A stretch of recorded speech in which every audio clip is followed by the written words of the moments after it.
Well, first of all, again, thanks for coming on a holiday. I know what a lot of you had better things to do than be here today, so thanks very much for taking the time. Before I answer any questions, I just wanted to thank the players that were here last year that have moved on to other teams. I think, you know, in some cases, obviously we look to retain them, but either way, they put their heart and soul in this organization. I just want to thank them for what they attempted to do over the last 12 months and wish them all the best going forward. And with that, I'd be happy to answer any questions you have. With Robidoux, you talk about the age factor, his injury history versus what he could potentially bring to this team as a leadership guy. Yeah, he's a heart and soul kind of a player. He's a player, I think, that at the end of every year you can look back and say he's given you everything he had. He's still a very effective player. His injuries, although untimely and unlucky, they really didn't. One didn't have anything to do with the other. The breaks in his leg weren't in the same spot. We had lengthy conversations with our doctors and the surgeon that performed. Not the surgeon, but the doctor who was his specialist, and we're very comfortable that injury isn't a factor and will not be a factor going into this season.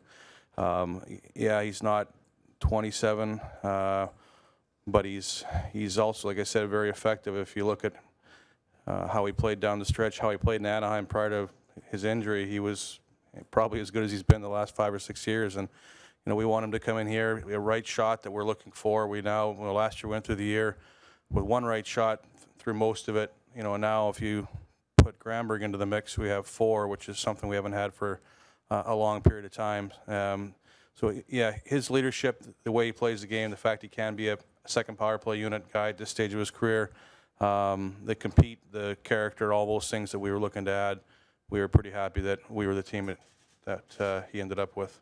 How much of a factor was everybody that's played with him talks about how good he is in the dressing room? You guys have talked about the culture inside the dressing room. How important was that in bringing this player in? It was a factor. I mean, put it this way: if he was just a great guy and couldn't play, well, then that wouldn't have helped us. But yeah, but you know, the people that I know that know him, that Brendan knows that know him, speak very highly of the way he handles himself on and off the ice. I don't think we're looking at a guy that's going to come in here and be terribly vocal or anything like that. But in terms of playing the game the right way and taking care of yourself and leading by example, that again coupled with being a right shot and his playing ability made him. He was the guy that we targeted right away. Brought back 2 players, Leo and Matt. Can you tell us why those 2? Well, a couple of different reasons. Both those players had significant roles on our team 2 years ago, and we talked a little bit about that chemistry that we had 2 years ago, and the work ethic, and the I think players playing outside their comfort zone, and those are 2 players that played a big part in it.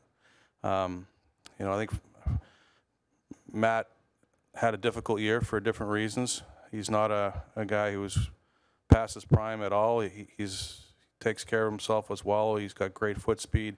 We know what we have in that player, and we think he's going to fit in well for what we're trying to do. With Leo offers a lot more than I think that we even got out of him 2 years ago. He's a better player. He's better offensively. He can play with good players. He's done that on the world stage, you know, with a pretty good hockey team. And so he's a guy that can play up and down the lineup. And it was very important to us that we put a pretty good effort in to get Leo to come back here. Can you talk about the process of getting Leo to come back, what that involved? Yeah, it was a long process. No, it was good. You know, we wanted to make sure that he knew that there were players out there that we thought could do the same thing, but he was the number 1 priority for us of that group. So, you know, made the decision to spend some time with him, as quickly as possible. Laid that out so that he knew that he wasn't just a fourth line guy that is playing 6 minutes a night, that we feel that he can do more, and then let him explore free agency, which he did. You know, he had the opportunity to see if there was teams out there that would do more or better fits for him and his family. And then again, at the end of the day, we were fortunate enough to come to an agreement. When he left here, I think he made it clear to most people that he really liked Toronto, and it wasn't about the team or his role necessarily. You know, it was a financial decision at that point, and we all understood that. We left on very good terms, and you know, circumstances changed this year, and we were in a better position to make him an offer that was more suitable. What about his on-ice personality that you can see that maybe the club really could have used in the latter half of last season? What do you see him bringing?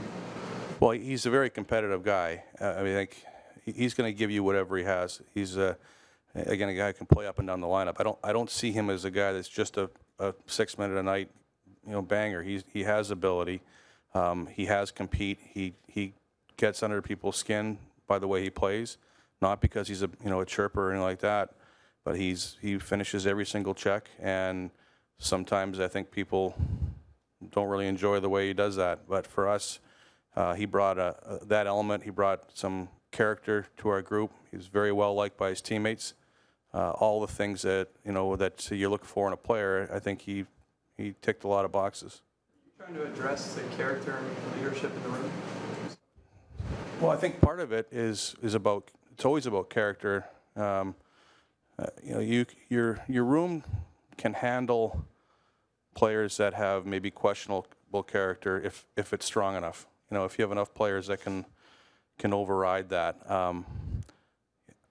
I don't think that we have a character issue with our team or our players, but I think adding people like Leo and Robidas to that group only strengthens it. The compete level that we had 2 years ago, I think, was at or near the top of the league. And we got more out of our players, the coaches did, the players themselves did, in terms of pushing each other than we did last year, no question about it. And some of the players that we're talking about either were here and will help us get that back, or have a history of doing that. And that was a focus for us. There were a lot of centers available, either for free agency or trades. You still had an opening at center. You didn't seem to be in on any of them or many of them besides Dave Bolin. Why not? Well, we didn't think that there was value for us at that position for the dollar amounts that were spent. We still have some work to do over the course of the summer. Maybe some of it comes tomorrow. Might be 2 months from now. But we may have kicked the tires on more centers than you think too. But in terms of spending the money we have remaining, we didn't see the fit. So. Still have a lot of holes too. Do you expect that to be filled mostly through free agency, through the Marlies, or through the trades? Combination, yeah, combination of all those. I wouldn't be surprised if we signed another free agent at some point, but it probably isn't going to happen today. What kind of player do you look for at center now that some of those guys are off the market? Are you looking more 3-4 kind of thing? Yeah, I think Peter Holland's going to be given a pretty good opportunity to try to come in here and earn a spot. If you have another player that is a 3-4 as well, then it's up to maybe 2 or 3 guys to fight it out for that position. That's the best case scenario. We may be looking for another player via trade, and might end up being, there are still a few guys out there in the free agent market that can play that position.